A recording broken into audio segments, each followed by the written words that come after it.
What's up, it's Jan back at it again with another nerdy bookish video. I have my handy dandy Stitch mug, so y'all know what that means. This is gonna be my September wrap up.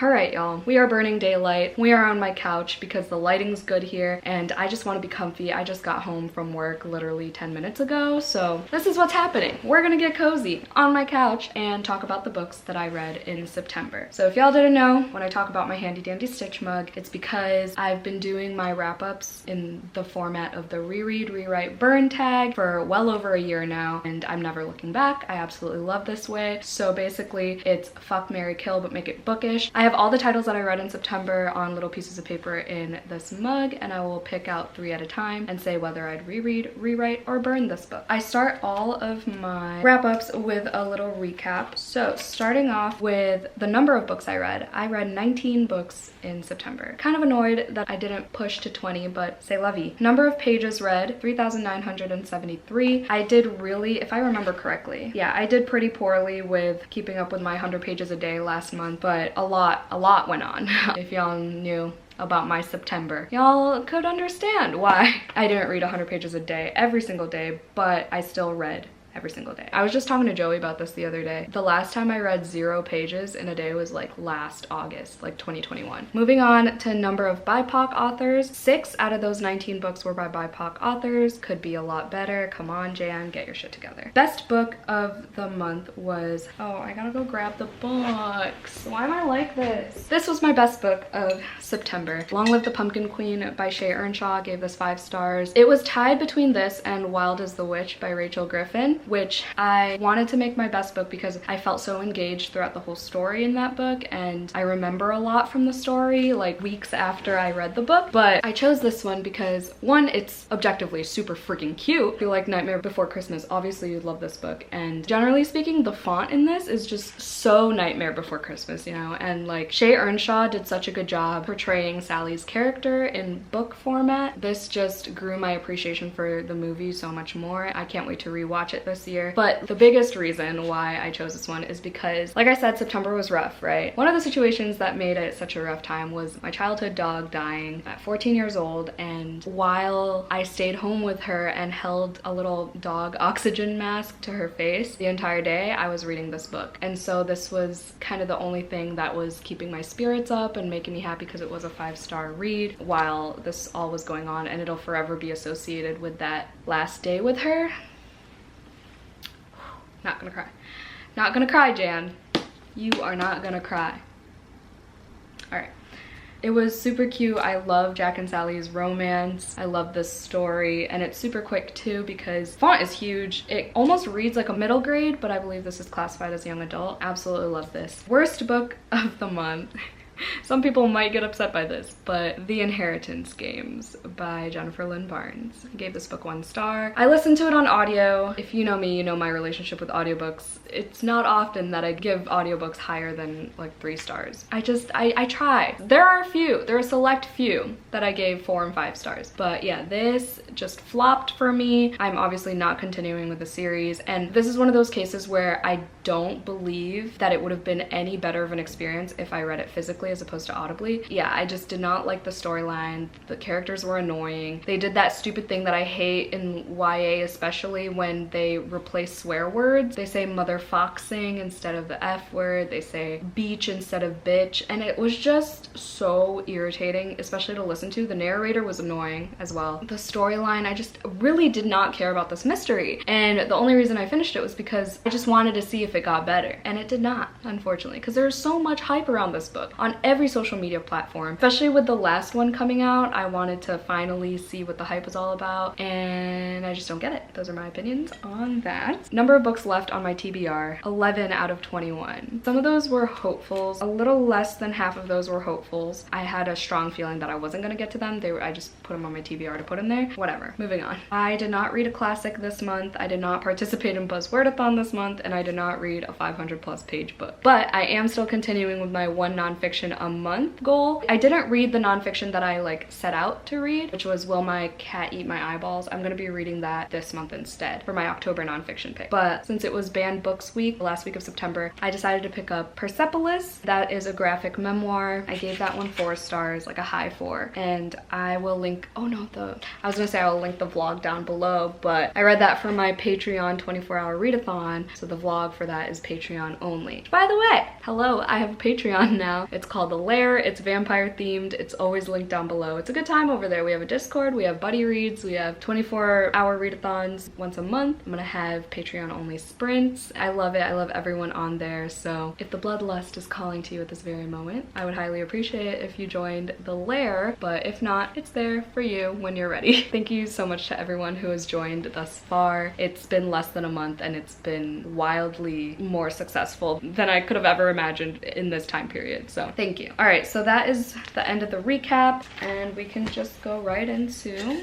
the first 3 books. My to-do list today is wild, so I'm trying to do this in an efficient manner. It's also really hot in here. This faux leather is not helping. So the first book is Wild as the Witch, which I just talked about. And then we have Castle Hangnail by Ursula Vernon. And then Gustavo the Shy Ghost by Flavia Z. Drago, which is a picture book. I took a poll a couple months ago on my story asking if like people who work in the book world, if they count picture books to their Goodreads goal, and people said like a book's a book's a book. Some people said the opposite, but I just went with it. I mean, I feel like I read enough novels to compensate for that. Like I've surpassed my Goodreads goal already anyway, and that goal was 150, so a couple picture books that I read for work is fine by me. It won't bother me, so shouldn't bother you either. But okay, so I would reread this because like I said, this was tied for my best book of September. I read this for Jodie's Patreon book club pick, which by the way is a fun time over there as well. So I gave this 5 stars. The Nature of Witches, which was Rachel Griffin's debut, was on my top 10 of 2021. So I had a strong feeling that I would love this one despite me not really liking the cover, honestly, compared to The Nature of Witches especially. I have the pretty edition. So this is about this witch named Iris. She and her mom are both witches. They run this like wildlife sanctuary where they work with like wolves and birds and things like that. And then they have this intern named Pike who is a witch hater basically. We find out later as to why he hates them so much, but obviously he doesn't know that Iris and her mom are witches. And then Iris accidentally places a curse on this bird because she was doing that thing, you know, when you like write a letter to someone you hate or whatever just to get it out there, but you don't actually like send the letter or send the email or the text or whatever. But she basically did that but with a curse, so it ended up landing on this owl, right? So she's like, oh god, I gotta fix this. So then she goes on this like camping trip and her mom asked Pike to go with her because Pike is an ornithologist, so someone who is an expert on birds. They ended up hanging out even though they kind of like hate each other, but also not really. So then they find out more about each other and everything. So it's a cute little romance within this witchy story and I really enjoyed it. I didn't think any of it was too cringy. I think personally there were more cringy moments in The Nature of Witches. I really liked the writing. I said in my vlog that you can tell, I'll link that vlog down below, but I said that you can tell how passionate Rachel Griffin is about nature because that passion like radiates through her writing, through the pages. Like you can feel her love for the Pacific Northwest and all these animals and plants, and it's just beautiful. It's beautifully written. I will read anything Rachel Griffin writes. And if you like Taylor Swift, these are perfect books for you because the vibes are there. And I'm not the only one who says that either, so I would reread that. I would rewrite Castle Hangnail because, okay, so this is a middle grade about this witch again. This little witch who goes to Castle Hangnail. She helps them save the castle basically because it's being threatened to like be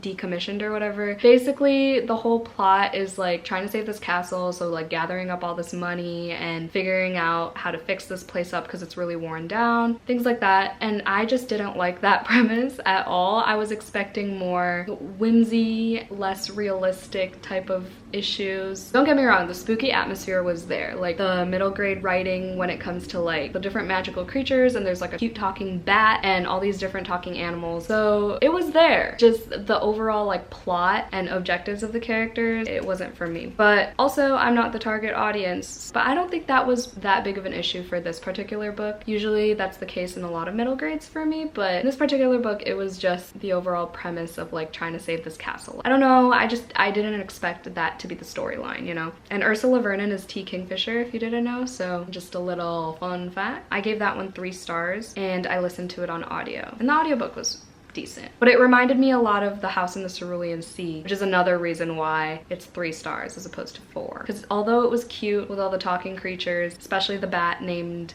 Bugsbane? Something like that. Despite that, and y'all know me with bats, but despite that, I hated the audiobook for The House in the Cerulean Sea, so it was just too close, you know? The last book is Gustavo the Shy Ghost, and that was the picture book, and I would burn it because although it was like the cutest picture book I've ever read, like Gustavo the Shy Ghost is literally October's, like look at him, he's so cute. October's journal theme, which by the way is also a Patreon exclusive video, my October journal setup. Sorry, this is all over the place, I don't know what I'm saying. Basically, I would burn it because it's a picture book. There are too many out there that would be just as cute, and compared to these other 2, that would be the verdict. Next 3. All right, I had to grab the books. It's getting darker, so I gotta make this quick. So we have We Can Never Leave This Place by Eric LaRocca. We have Carrie by Stephen King. This is the bind up with Carrie, Salem's Lot, and The Shining. And then we have Inheritance by Elizabeth Acevedo. I would burn Carrie. I gave it 2 stars. The only reason I read it was because The Weight of Blood was my September book club pick. I'll leave that live show discussion with Deja from Deja's Book World in the description down below. And that live show was yesterday, and it was a super fun time, and we had good conversations about the social commentary in The Weight of Blood. But anyway, Carrie I would burn. I didn't like the writing style of Stephen King. I keep wanting to read Stephen King just to see if I would like at least one of his books, but I've only read The Shining and Carrie. It's probably not for me, but I own like 4 more of his books, so they're gonna be read eventually. I know. It was apparently his first book ever, which I didn't know. So that's kind of cool, I guess. And so many things are like inspired by Carrie and reference Carrie. So I'm glad I read it in that sense. But 181 pages took me way too long. It took me like 3 days to read because it dragged. I would reread Inheritance because it was this cute little graphic poem about being a woman of color and Elizabeth Acevedo's hair and how society perceives her and judges her hair and everything like that. So it was a cute, powerful little poem. It took me like 10 minutes to read, but it definitely made an impact. So I would reread that. And We Can Never Leave This Place, I would reread as well, but since rewrite is the only option. So okay, if y'all know me, my 2 biggest fears are, well, mice and rats are kind of hand in hand, so that's one, and then pregnancy, okay? And this had all of it combined with spiders and cockroaches and all the creepy shit that you can imagine is pretty much in this little freaking 96-page book. But I loved it. I gave this 5 stars. I gave Inheritance 5 stars too, if that wasn't clear. But Eric LaRocca is something else. They are next level with their horror. They're on the same level as Junji Ito. And if y'all know me, that is a statement, okay? And despite the rats and pregnancy all combined into one big scene, the fact that I still gave it 5 stars is mind-blowing to me as well. It was just that good. I would rewrite it. I think if I had to choose, I would replace pregnancy birthing parts and keep the rats, just because it goes with the theme of all the other creepy creatures and they are disgusting, so that would fit. But I feel like it could be just as revolting if it didn't involve a graphic birthing scene. Next 3. Okay, so we have The Woman in Cabin 10 by Ruth Ware, and then Monster Volumes 1 and 2. This one I buddy read with Joey. That was one of my favorite vlogs ever, so I will link that down below. And then these I buddy read with a bunch of people. This series was recommended to me by Bree from Lockbooktition, Ashley from Bookish Realm, and we're doing a little buddy read along thing with Cami from Bros and Books, Bree from Bree Cherie Reads, Brandy from Books with Brandy Shanae, Erica from The Broken Spine. I think that's it. I'm gonna burn The Woman in Cabin 10. That's kind of a no-brainer, honestly. I gave this one 3 stars. I've heard mixed things about this anyway, so I didn't have high expectations about this at all. I followed along with the audiobook. There were some parts that had me like turning pages quickly, but nothing really blew me away. I want to say 1 or 2 of the twists I was like, okay, that's a decent twist, but 3 stars. I just didn't have too good of a time reading this. I was not excited to pick it up, besides the fact that I was buddy reading it with Joey and we we could discuss it. And I didn't know when I bought this that it was set on a boat, but I should have known. I thought it was raining and cabin was like a cabin in the woods type of thing, but it was on a boat. I don't even know what to say without spoiling it. But basically it had kind of the same premise as The Woman in the Window, which yes, I did read before I knew all about that AJ Finn stuff. It was one of my very first thrillers that I vlogged about, one of them. It was the same in the sense that the main character was a woman who was an alcoholic, so no one believed her when she said she saw things going on the boat. Everyone just thought she was crazy or hallucinating or whatever. So I didn't like that trope or whatever you would call it. It's just overdone. I get that this was a backlist, but still. So yeah, she just noticed weird things going on in the boat, and then everyone was investigating and not believing her, and then shit went down.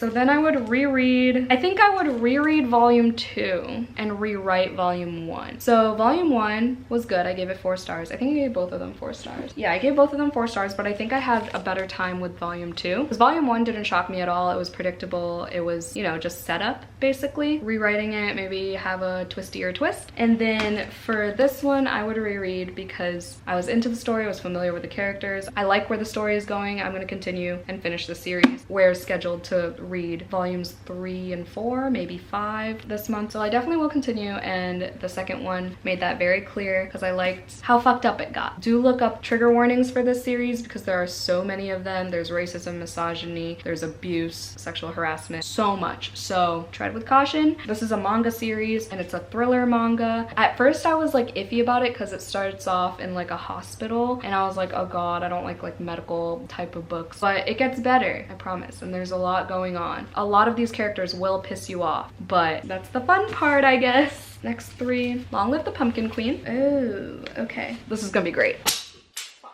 Dowry's throne fucking fell. So we have my best book of September 2022, my favorite book of all time, A Dowry of Blood, and then the worst book of September, which was The Inheritance Games. So obviously burning The Inheritance Games, no explanation needed, already talked about her. Oh, what the fuck. Obviously reread this, which is exactly what I did. I read this for the 3rd time in September, so obviously I have to reread this. But it just sucks that this then falls into the rewrite category. I think she does a little bit too much meandering around the town. I think you could cut out a couple scenes. Other than that, I love this book from start to finish, so I have no complaints, but since I have to rewrite it in this case, I will say that. It's getting dark. All right, we have Stay Awake by Megan Golden, Persepolis. I forgot the author's name, I'm so sorry. And then, oh, I can grab this one. And the 3rd book is The X-Hex by Erin Sterling. What did I say? Oh, Persepolis. Okay, not to be rude or anything or disrespectful, but I think I would burn Persepolis. It's so ironic because it's a banned book and like people burn banned books. Oh my god, I hate myself. But I don't like the art style, and this is nothing against the author's life or anything.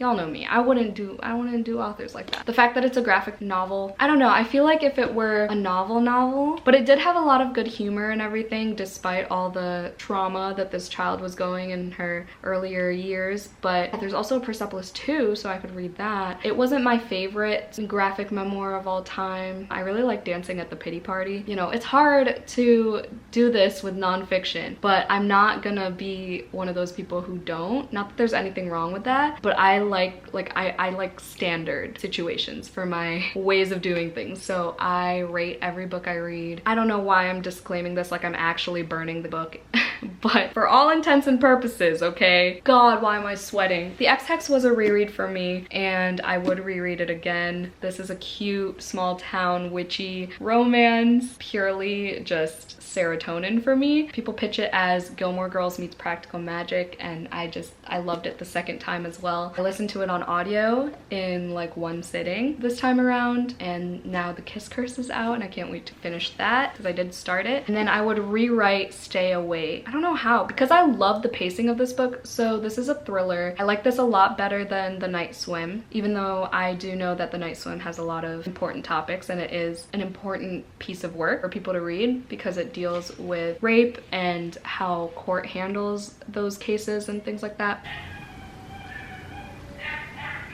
That dog sounds like it was being freaking slaughtered.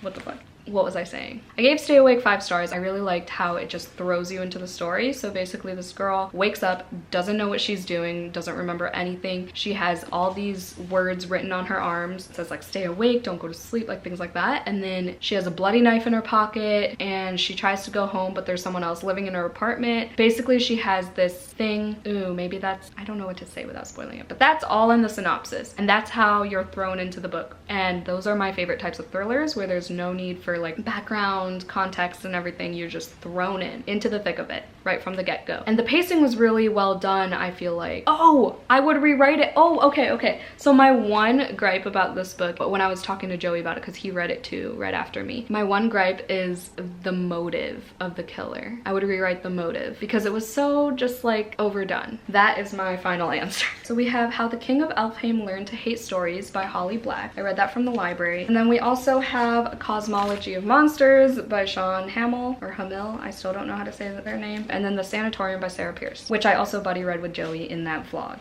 How the King of Elfhame, I gave 4 stars. Gave this one 1 star, and this one originally 3 stars, and this is one of those very rare occasions where I changed my rating to 4 stars. Burn This, obviously. This was my August book club pick. The live show in September was actually canceled because I was going through all that family stuff with my grandpa and my dog, and then my guest got COVID that week, so it was just all around not ideal to have a live show, but I was fine with it because I hated this book. It was just all over the place. I was expecting Bunny by Mona Awad, and I got that weirdness, but like in the worst way, like the most disjointed, annoying way. I couldn't tell you anything about this book. I don't know how I tabbed it this much. We didn't even meet the main character. Like, he wasn't even born until like 80 pages in. I was so confused. I'm still confused as to whether or not these monsters were just a metaphor. They were actually monsters, if some of them were hallucinating, because it's like a family who can see monsters, but like I'm still unsure, you know? I don't know.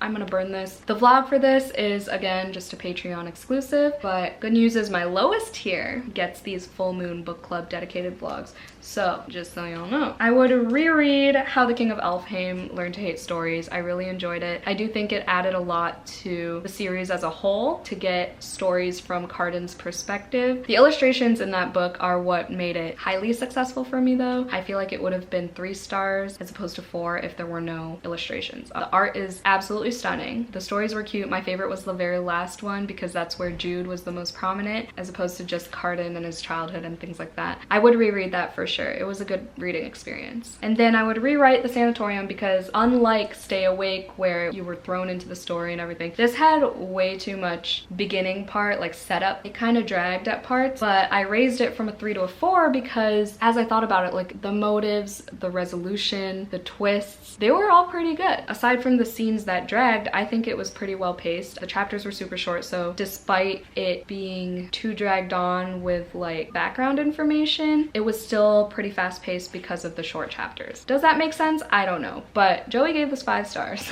and I gave it a 4, but it was super fun buddy reading it with him and a couple patrons as well. This one's a thriller that takes place in this isolated hotel that used to be something else. I don't know if that's a spoiler. I'm stupid. It used to be a sanatorium, okay? I don't know why I thought that would have been a spoiler. I'm so dumb. I thought it was called something else. Anyway, the sanatorium, and now it's a hotel. These people are staying at this hotel and there's this mystery. And there are all these different perspectives, and I did guess a couple of the twists, so there was also that as to why it's not 5 stars and as to why I would rewrite this book. I really liked all the different perspectives and seeing all the characters come together at the end. There are some notable quotes towards the end as well about why things were happening in this place. I enjoyed this one. A lot more than The Woman in Cabin 10, I'll tell you that much. And then we have a wild card. Oh, it's a freaking picture book. I Dream of Popo. This is another one I read for work. I gave it 4 stars. It was an emotional book. I mean, although rereading it would take, you know, not a long time at all, I don't think I would reread it. And I wouldn't take the time to rewrite it either. I'd probably burn it, to be honest with you. Is that harsh? I don't know. But I liked it. Does that make sense? No?